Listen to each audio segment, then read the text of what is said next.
It does. And every Friday we have Free Speech Friday where we get two free-speaking New Zealanders and we talk about the issues of the week and we have a bit of fun. This is brought to you by the champions of free speech in New Zealand, the Free Speech Union. You find them at fsu.nz. They got a speaker coming out. You would have heard the ads. They've been active on the campuses that will let them on, and they're a great organisation, fsu.nz, the Free Speech Union. Our guest this week, Muriel Newman, who I'm sure is chomping at the bit to get into a lot of the issues we've covered this week. How are you, Muriel? Very good, thank you, Sean. And our old mate Leo Molloy joins us out of Auckland. Leo, how are things with you? No, not so bad up here, thank you, Sean. Good afternoon or good morning to everyone out there. All right. Now, look, I have to start with, because, look, it was vaguely amusing that it was the only stick, when it was the only stick for a couple of days that the media and Labour and the Greens had to beat the government with, the school lunches. But it's now like an obsession, finding, shock, horror, probe school lunch stories. The latest one is that someone in Gisborne burnt their finger with some steam, Muriel. You'd think, Muriel, this is the decline and fall of Western civilization, the school lunch program. Oh, look, it's just gone completely out of control. But, and of course the opposition see it as a wonderful wedge between National and ACT. And, the government actually has to get on top of this. Otherwise, you can just see it dragging on for months and months and months. Yeah. Leo, have you ever seen so much ado about nothing? Well, the problem is, of course, it's easy to find a voice who'll dissent and who'll say how bad things are, because the majority of people you're selecting from are left-wing leaning socio-liberal types, and we all know how they feel about this government. But I personally think it's a beat up about nothing. I mean, what is it, 25% of kids get a free school lunch? I mean, schools can make them themselves. What does it matter how they get it or who makes it? I don't understand the significance. I don't understand the significance of worrying what a bloody lasagna looks like in a tinfoil packet.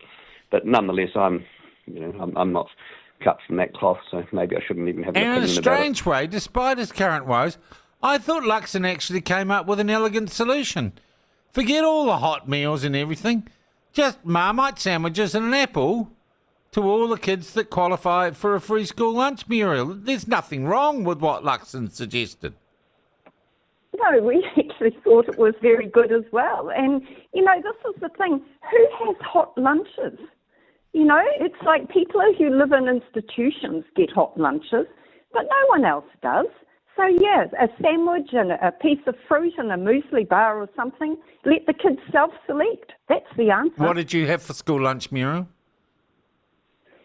We used to have sandwiches, and then on a Friday we were allowed fish and chips. Because you're a Catholic? No. It was a treat. Yeah. But the context of that. Well, look, the other thing is, Leo, what did you have for lunch down the West Coast? A piece of coal? So bloody long ago. I can't remember. A piece of coal and a clip round the ear? That'll do. Yeah, I don't know what we had. I suspect I didn't eat it anyway, so I doubt if it has any, once again, no relevance to me. But yeah, the other thing I wanted to ask, does anyone who's getting a free lunch have the right to demand it as halal or vegan or gluten-free?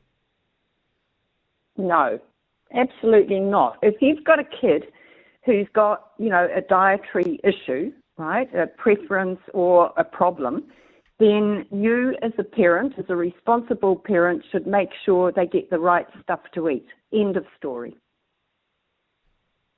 Leo? Well, it's just another intrusion by the state into the lives of the... Well, I mean, some of these kids, to be fair, some of these Māori kids do deserve a little bit of... They don't need halal. No, but if I just let me go have a little waffle here, if I may. But the Māori kids are the ones who deserve the support here, and they don't deserve vegan or gluten-free either. But the reality is that, I think Muriel mentioned before about hot meals. Well, they do a ham sandwich as well, in case you're wondering. But, yeah, I don't know. It's quite complicated, isn't it? It's one of those tricky situations where you don't want to be seen to be encouraging the state to intervene into their lives, but you still have to be aware that there are some kids around who need a little bit of help and support. Well, they need new parents, basically, don't they? Yeah. That becomes tricky too, because then you start trace that back to get to how were they conceived, and then it gets very tricky when you start dictating who can and can't do what with other people. You're sounding very sensitive New Age guy this morning, Leo. Oh, God, again. let the texters object. They always do, don't they? Look, guys, this happened sort of late yesterday, I think, before we put down things. I just want your feeling. And gosh, it's like resignation season. There's something celestial happens where the resignation, get fired gods are all in action, it would seem, around the world. Phil Goff gone for making what I thought, if he weren't a diplomat, quite a clever, using a Churchill quote in a very clever way essentially against Donald Trump, the craziest, most powerful man in the world. I actually think Winston did the right thing. Muriel? Yeah, no, I think he did the right thing. Otherwise, it could have become a sort of an international scandal that, no one needs at this particular moment in time. All right, but not the most egregious thing that Phil Goff should have done. It's just at a time when someone like Trump's in the White House, you don't want to take any risks, right? Exactly. Leo? Yeah, I agree with you. I think Winston probably did the right thing as well until he mentioned that he put Chris Luxon into as Prime Minister. He inserted him, which is... But he did, Leo. It's just true. No, he didn't. That's not true. Yes, it is true, Leo.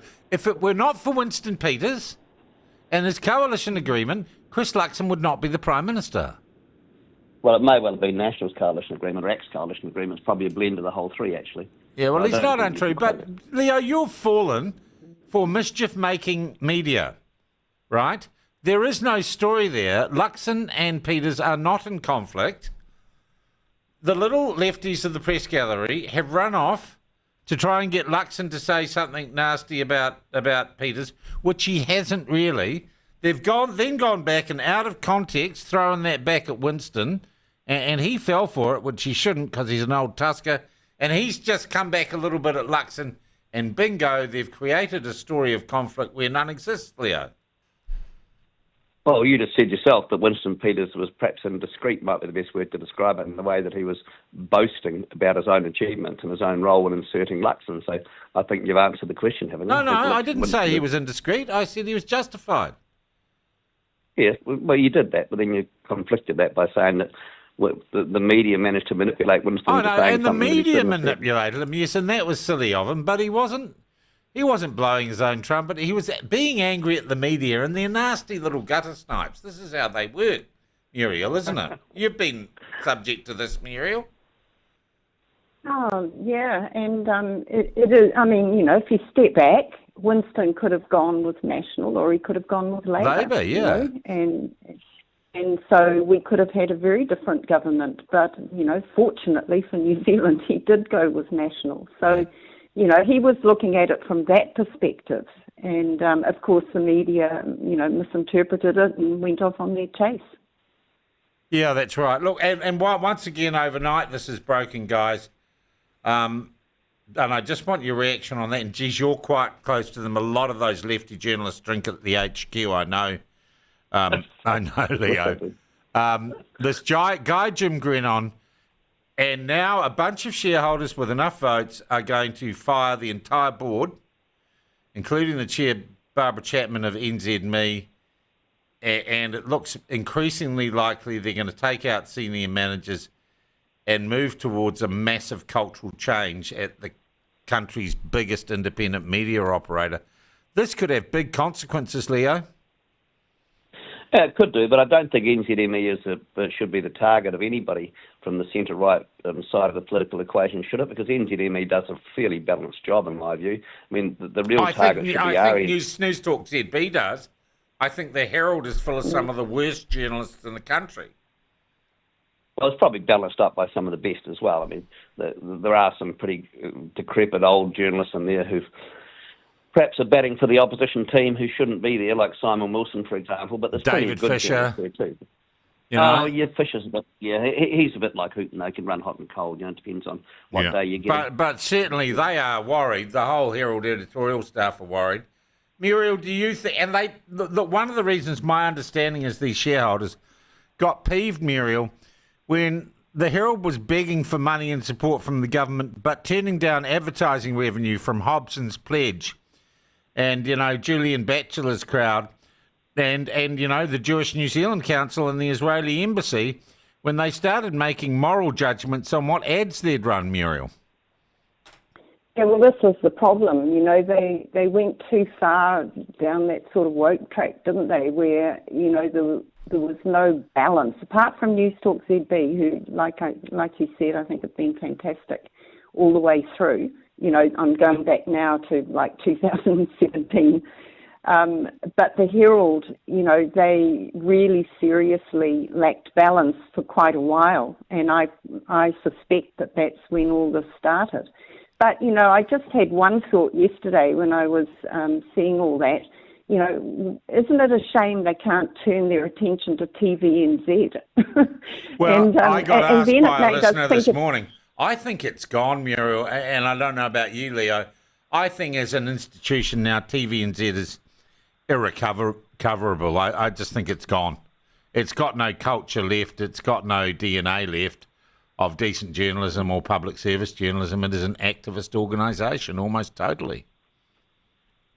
Yeah, well, you won't get an argument out of me on that one. I think RNZ and TVNZ should be the two subjects of the attention of people who represent how we think in a modern way. I'm trying to think how to say this politely, but no, don't be polite, Leo. Don't bother. What you're seeing overseas with the likes of Trump's people cleaning out the trash, it's appropriate that someone has a look at TVNZ and RNZ. Yeah. So, Muriel, you say TV. I don't think you can do TVNZ. I think stuff is beyond the pale. RNZ. Just a point there about stuff. It is really interesting that we've seen all the detail about what's going on at the Herald, and we've heard about shareholdings and all that sort of stuff. And then you think about stuff. Who the hang owns it? Where are they getting their support from? Who's directing them? And you realise it's just this big question mark. It's a mystery. And I wish we actually knew a bit more about the background of stuff and the funding. And how it was reconstituted. I agree, Muriel. And believe me, if I had the investigative resources, I'd go and do it. But all you'd come up with is blanks and dead ends on that story.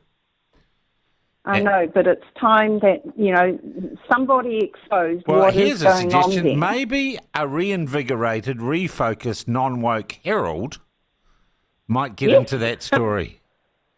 Absolutely. Let it be first on the list. Guys, when we come back, I do want to talk about Luxon and how he's going. I want to talk too about Adrian Orr's registration and the Otago Regional Council. It is, Ben, time for a break.